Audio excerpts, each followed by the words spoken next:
They said he walked off the island when the orders came, just another face among thousands heading home. But when a rusted bunker hatch surfaced from the roots 15 years later, it carried a whisper from 1942, one that pointed to someone who never intended for the truth to breathe. The photograph came from a shoebox lined with yellowing news clippings and brittle V-mail. It showed a lean young man in an oversized helmet, his jaw set with a seriousness that belonged to boys in that year, 1942. He stood in a sandbagged pit wreathed by tropical foliage, rifle slung and knuckles dusty, the air behind him alive with fronds and the whine of unseen insects. On the back, a neat hand had written, "Outpost B, East Ridge. Keep your head down, kid. M." The kid was Corporal Ethan Carrow, a radio man from Iowa who had vanished without ceremony before the war ended. His sister kept the photograph in a tin with his last letter, and when she died, it passed to her daughter, Lydia Cantor, who never stopped wondering. Lydia brought the picture to anyone who would listen, and most of the time it earned only a sympathetic nod and a story of how many boys were lost to mud, malaria, mishap. But the photograph found a different set of eyes when it reached Nora Valdez, a freelance reporter known for digging her nails into cold cases no one wanted to remember. Nora had gone to the island for another story, a coral bleaching piece funded by an environmental nonprofit, and stayed because of the rumor she heard in a village bar where Christmas lights blinked year-round. "Old war door rose from the ground," the bartender said, tapping the counter. "Storm pulled it up. Bad luck for those who touch it." With Lydia's photograph in her pocket and a mind tuned to coincidence, Nora took a boat to the eastern ridge with a local guide, a quiet man named Caleb Soto, who knew the jungle's old scars. They found the bunker slumped like a mossy bell under a strangling banyan. Rain had polished the hatch so it shone dully between crusts of lichen, and the roots held it as if pinning a secret. The slot, once a machine gun port, gaped black. The jungle hummed, cicadas like electric saws, the wet tang of soil that never dried.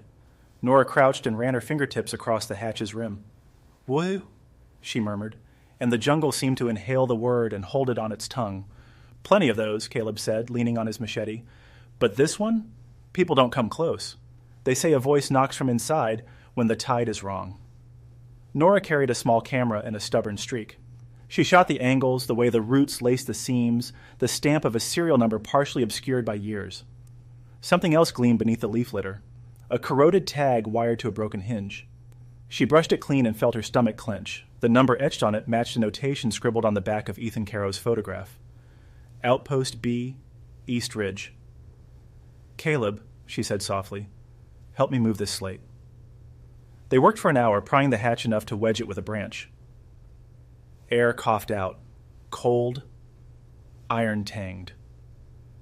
Nora switched on her flashlight and lowered her head into the darkness. Inside, concrete walls sweated with green, a tangle of metal guts, disgorged ammunition chutes, a stovepipe, lay half-digested by rust. At the far corner, something thin and stiff leaned against the wall, stuck under a spill of sandbags. She crawled through the slot, feeling grit grind her knees. When her light caught the object, she swallowed hard. It was the handle of a field phone, its cord gnawed to frayed copper. Beside it, crumpled as though a hand had set it down and planned to pick it back up, sat a flattened packet of paper protected by a milky sheet of mica. The top page was smeared, but some words still scrawled in pencil shone through. "Outpost B, corrected supply logs. Hold for Lieutenant Martin Dade." The last name punched a hole in the dim. A lieutenant. A supply officer. An index to blame. Nora took photographs, then, hands shaking, peeled back a corner of the paper. Beneath, a dog tag gleamed with stubborn pride under its century of grime. It read, "Carrow, Ethan H." Nora whispered the name, and the bunker swallowed it. Back in the open air, they sat on the hatch like children atop a tree stump. Caleb said nothing. He was not a man who volunteered stories without invitation. Nora folded the paper back into its mica and slid the packet into a waterproof bag. Her brain ticked. Dates, the odd notation on the photo, a lieutenant whose name did not appear in the few island rosters she remembered. She felt the sudden, frightening thrill of a story that might turn into an indictment. By the time she got back to the mainland, rain trailed her like rumor. She called Lydia and described what she had found. There was silence, then a hitch of breath. "If that dog tag is his," Lydia said, "if those are corrected supply logs, what does that mean?" It means somebody kept 2 sets of books, Nora replied. And it means your uncle was in a bunker where he had no business being without his unit. I want to know why. They went to the archives. Nora pulled microfilm, rosters typed on onion skin, field reports stamped with swollen signatures. She spoke with an old man who had served in intelligence on a neighboring island and remembered the sloppy relief schedules of 43. She learned that Lieutenant Martin Dade had indeed been stationed on the island briefly and then reassigned after an inquiry that went nowhere. The word that followed Dade's name down the years like a stubborn burr was discretion. He died in his bed the year Nora was born, but a name attached to Dade appeared again and again, typed with bureaucratic affection. Graham Tully, a quartermaster sergeant who had been Dade's right hand. Tully was reassigned when Dade left, and after the war he drifted into commercial shipping, eventually becoming a minor magnate whose photo, lean and smiling, graced a regional business journal in 1978. He retired to a coastal town where the air smelled of brine and mortgage money. He was still alive. Nora flew to see him with Lydia's blessing and a knot in her gut. The town wore white paint and lobster traps like jewelry. Tully's house sat on a rise above a marina, the front porch crowded with potted geraniums. When he opened the door, a thin man with hair like cotton and eyes sharp as tacks, his smile took in Nora's press badge and somehow didn't quite reach his pupils. "Ms. Valdez," he said, as if he had been expecting her, "you've come to resurrect the dead." "I've come to speak about Ethan Carrow," Nora replied, "and Lieutenant Martin Dade, and a bunker on an island where the Banyans wear helmets of steel." He laughed, dry parchment cracking. "You writers, come in." His living room smelled of lemon polish and old maps. By the window, a case held model ships and glass bottles. In a gilded frame hung a photograph of Tully as a young man, all cheekbones and shadow, in dress uniform. He offered coffee. Nora refused, sat straight-backed, and watched his hands as he set the cups down anyway. "I served where the Army told me to serve," he said. "Dade was a good officer, a stickler for accountability. That's what you need in a war. Men who can count." Nora set her folder on the coffee table and slid the mica sheath packet across to him. "Do you recognize this? Corrected supply logs, held for Lieutenant Dade. Found in an unauthorized bunker with the dog tag of a corporal who vanished under your watch." Tully stared at the packet as though it were a snake. For a moment the veneer peeled back. His lips thinned, his eyes grew old, and then older still. When he looked back up, the smile had returned. Waxy and careful. "I have no idea what that is," he said, "and no clue who taught you to peddle ghosts." Nora gathered the folder. "We're just getting started." She went to the police with Lydia, who insisted on coming despite the ache in her knees. A detective named Marcus Hale listened, first with the indulgence of a man expecting vague tragedy, and then with the attention of someone pricked awake. When Nora described the duplicate logs, Marcus's jaw flexed. "War or not, murder is murder," he said. "If a crime was committed on that island, jurisdiction's sticky, but not impossible. And if we can prove someone profited by keeping those supplies off the books, that's a felony that doesn't age well." He glanced at the elderly man pictured in Nora's file, especially if he laundered the profits into his empire. Marcus had a sister who worked at a federal office that chased old sins with new laws. He looped her in, and suddenly there were people in suit jackets who knew what serial numbers meant and how boxes left off a ledger could grow legs. They flew to the island with Nora and a forensics team that wore masks and spoke soft to the bones of history. The bunker yielded more than the field phone and the paper. Under the sandbags, they found a rusted ammunition tin stuffed with morphine vials and 3 crumbling rolls of currency stamped with a wartime seal. On the inside of the hatch, scratched hard with metal in a hand that had to press past terror, they found 5 words. Dade Beard, Tully, Locke's door. No one knew whether Ethan Carrow had scratched them with his dog tag, with a nail. With his teeth if he had to. The letters were childish, desperate, but they would have held up in a courtroom even if the laws of time tried to argue. Nora stood there in the bunker while the forensics agent traced the grooves with a light, and she pictured Ethan in the darkness, pressing those letters into iron and believing that if the world was small and wicked in that moment, words could make it larger again. The forensics team matched the currency to batches stolen from a depot shipment that had never reached the field hospital. The serial numbers of the morphine cases lined up with a run that had been logged as spoiled in transit. Somebody had stolen medicine that would have softened dying and sold it on black markets that flourished like mold on bread no one was willing to share. The corrected logs, Ethan's notes really, showed the discrepancies down to the crate and hour. He had been the radio man, but also a farm boy who knew how to count. The report that would have gone to Dade must have scared someone enough to move him out of the sunlight and into a hole. Marcus pushed for an arrest. Tully's lawyer insisted the scratches were forgeries, the logs a plant. But the old shipping magnate could not explain why his first freight company, founded with suspiciously clean capital, had used a bank account that matched a ghost account from the mid-40s, one that the Army accountants had flagged and then quietly unflagged when the war machine needed grease to move. They picked Tully up at dawn. Nora watched from across the street, the sky the color of watered milk. He came down the steps between two officers with his chin up and his cardigan buttoned. For a moment she felt a pang, not pity exactly, but a flare of understanding for the long shadow of war and how men carried it according to their own principles, or lack of them. Then she thought of the scratch marks on the hatch and felt the pang harden into resolve. Lydia sat beside Nora in the hearing room. Her hands shook as she unfolded and refolded a tissue. When Tully was brought in, he seemed smaller than he had on his porch. But when the judge asked for his plea, his voice was steady. Not guilty, he said, to the charges of wartime murder and theft of medical supplies destined for a field hospital. He glanced at the gallery and found Nora's face. For the first time, his smile fell all the way off. The trial pulled threads from the archives and knotted them around a single truth. Greed had carved a hole in a jungle and pushed a man into it. Witnesses testified. One was an islander, Daniel Akana, who as a boy had seen two soldiers carry a third between them at dusk toward the eastern ridge. Another was a retired clerk, Ian Merritt, who recalled Dade's insistence on off-ledger corrections and the way Tully hovered like a shadow near the depot's rear entrance. A handwriting expert compared the words scratched into the hatch with Ethan Carrow's letters to his sister and declared, with careful science, that they matched. The slant, the irregular lowercase r, the plucky loop on the H that appeared when he hurried. The defense sneered. The jury listened. But the testimony that turned the room came from Caleb, who had found the hatch with Nora. He described the bunker as if it were a living animal, breathing rot and memory. He spoke of the currency and the morphine, and then paused, looking down at his weather-creased hands. My father worked at the mission clinic, he said. He always told me how in '43 there was a time when the ships didn't bring medicine. Boys died. Babies died.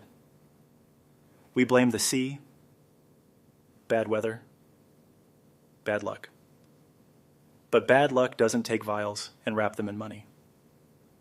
Tully's lawyer objected. The judge overruled. In the front row, Lydia wept soundlessly into her tissue.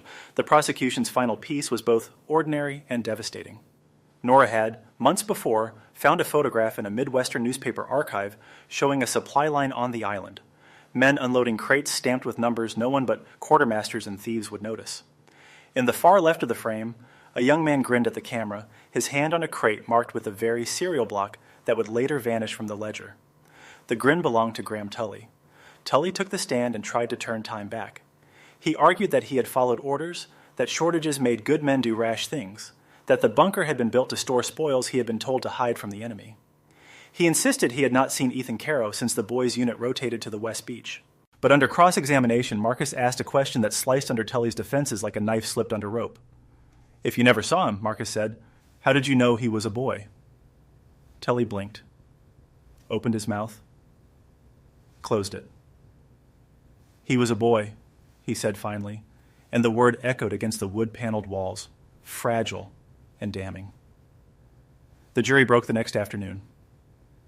Guilty on all counts. The judge, a woman with a voice like stone in a river, sentenced Tully to what life remained to him and recommended federal pursuit of anyone who had profited from the morphine deals. Afterward, the courtroom exhaled. Lydia reached for Nora's hand. He was 21, she said, not sure if she meant Ethan or the war itself. They returned to the island for a ceremony arranged by the local council and the American Cemetery Service. Excavation confirmed the bunker's last secret. Under the sand and ribcage of concrete lay bones arranged in the loose posture of waiting. Ethan Carrow's dog tag lay where Nora had first found it, as if it had never moved, and she had only happened upon it at the right slant of light. They carried him out under daylight that glittered in the tangle of leaves like bits of old shell. The air smelled like salt and fresh rain. Lydia pressed a trembling hand to the casket and whispered, "We brought you up." Nora wrote the story with care and, when needed, teeth. She recounted the photograph and the corrected logs. She sketched the bunker in words until readers shivered. She named the Confederates who had been dead long enough to escape handcuffs, their reputations cut down by an old case file and the stubborn clarity of pencil scratches on metal. She wrote of Caleb's father's clinic and of the afternoon the jury forewoman stood and said, "Guilty," as though it were both prayer and sentence. She ended with the photograph from 1942 and the dog tag held in a gloved hand, so similar in sheen to the sea. On the day the story ran, Lydia came by Nora's apartment with orange roses that smelled faintly of cinnamon. She sat on Nora's couch and laughed once, the sound small and surprised. "I used to think closure would be like a door slamming," she said, "but it's more like a window opening in a room I thought had no air left in it." Nora walked to the window and looked out at the city's restless shoulders. "Sometimes," she said, "justice arrives late, but it changes the weather." They organized a memorial on the island near the banyan tree. The hatch remained, cleaned but left in place, the scratched letters readable by anyone willing to crouch and put a finger to pass pain. A plaque rested beside it with the names of those who died for lack of medicine, and the explanation of the theft spared no one. Daniel Akana brought his grandchildren and told them about the night he had seen the men walking with their burden and had believed they were taking a wounded friend to shelter. "We believe what we can bear," he said gently, "until we must bear more." A week later, Nora received a letter written in a careful hand from a woman in New Jersey named Harper Lynn, who had been a nurse in 44 and had lost her fiancé to an infection that morphine would have softened, perhaps even held at bay while the surgeons worked. "I didn't know who to blame," she wrote. "I blamed the jungle. I blamed the humidity. I blamed God for stepping away. Your story taught me where to put the anger, finally, and how to let it go." Nora filed the letter in the same folder as Ethan's photo and the corrected logs, documents she kept like talismans against forgetting. The sea kept murmuring at the island's edge. The banyan continued to anchor itself by roots and will. The bunker cooled at night and warmed during the day. Its concrete, a memory of fear, turned into testimony. Schoolchildren came with teachers and notebooks. They traced the 5 words and wrote their own beneath. "Tell the truth. Keep counting." Months later, Marcus called Nora and told her the federal investigation had widened. The money that Dade and Tully had funneled through wartime black markets had seeded at least one shipping empire and a handful of legitimate-looking trusts. Some of those trusts still paid dividends to people who claimed not to know where the base capital came from. Subpoenas flew like winter birds. Arrests followed. It turned out that rot traveled well when packed properly, but light traveled farther. Nora returned to the island one last time when Lydia asked her to spread a handful of ashes at the East Ridge. Her own, she explained, thanks to a quiet diagnosis she did not want to discuss. "This is where I want to leave what's left," she told Nora over tea. "My uncle waited. I can too." Nora stood at the banyan as the tide made lace at the shore and let the ashes fall where the roots clasped the hatch. The particles drifted, clung, vanished. She closed her eyes and heard, for a strange heartbeat, the tinny click of a field phone and a young man's voice saying his name and location. She opened her eyes and breathed the island air and thought how history speaks in stubborn present tense. On the flight home, Nora thumbed through the photographs on her camera, the hatch, the scrawl, Lydia's hand on the casket, Tully's arrest, his mouth a hard line, Caleb's machete resting against the roots like a flag at ease. She made notes in the margin of a napkin about a book she would write, not just about Ethan, but about all the outposts built in shadows and the people who kept light in their pockets for when the doors cracked open. The last scene belonged to a library in Iowa, where a small display case held Ethan Carrow's dog tag, the corrected logs under a new sheet of glass, and the 1942 photograph standing upright on a little easel. On a card beside it, the caption read, "He vanished during war. He returned in the truth." Schoolchildren pressed their noses to the glass and copied the serial numbers into their notebooks, not knowing what they would do with them, only that numbers mattered. A veteran in a cap with pins ran a finger across the case and whispered, "Welcome back, son." The librarian, Olivia Pratt, turned to Nora, visiting for the dedication, and said, "I worry sometimes we tell too many stories about crime and not enough about consequence, but this," she nodded toward the case, "this feels like both." Nora smiled, tired and fierce, and thought of all the doors she had knocked on and all the ones still to come. She thanked Olivia, waved goodbye to the children, and stepped out into the afternoon where the cornfields made their green arithmetic across the horizon. The sky over Iowa and the sky over the island were both enormous, unashamed of what they had seen. In the end, the lesson was as clear as the scratches on the iron. Secrets go to ground, but the ground shifts. Men count their profit while pretending not to notice who pays. But years have a habit of tallying. When the hatch lifted and the light found the words, the jungle gave up the story it had been holding for a boy who had believed words could make the world larger. They had. And in that largeness, the culprit stepped from his porch into handcuffs while the island exhaled. Nora later sat at her desk and finished her book, dedicating it to Lydia and to everyone who had died because greed locked a door. She wrote one last line and knew it was right. Justice may arrive late, but when it does, it plants a flag where the lie once stood. And from that small pole, truth climbs like a vine, pulling entire empires into the light.